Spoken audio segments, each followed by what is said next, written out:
Barangay Katilingban ginakabig nga bentaha ang pag-install sang syudad sang earthquake early warning system sa ila lugar. Barangay Tanod kag Pumuluyo naka-alerto sa tanan nga oras.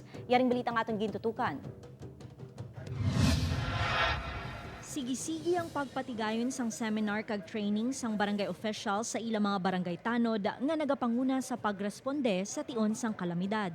Suno sa punong barangay, kada adlaw may nagabantay nga officer of the day sa earthquake early warning system. Ini ang gin-install sang Iloilo City Government para ma-detect ang kabaskugon sang pagtayog sang duta. Bangod sini, may mga tion nga naga-alarm ang device gani madasig nga mapahibalo kag mapa-alerto nila gilayon ang ila pumuluyo. Kaya kami nga mga warning device nga ginano sang isa ka partner nga company nga gibutan nila dire nga kung maglinog gaga-alert siya gawin na sa nga baser nga patimaan nga may linog pwede kami diyon ka pa ano sa amon nga pumuluyo nga may earthquake na tuhaw.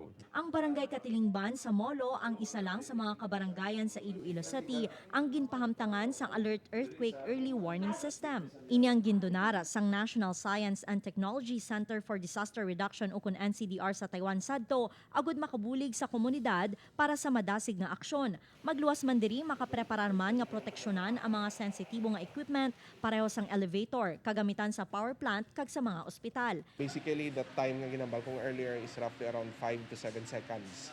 Prior pa mag-abot ang pagtayog diri sa aton, ang mga barangays or mga buildings na may naka-install ni siya, nag-alarm na yun, nag-sound off ni siya. So, even though nga tama na siya kalipot, we have some sort of a warning. Kag kung ma-install ni siya sa mga critical equipments naton, it can be a lifesaver, especially for electrical or any other nga medyo sensitive nga equipments nga kinanglan maproteksyonan. Upod kay Romel Porquia, Zen Kilantang, One Western Visayas.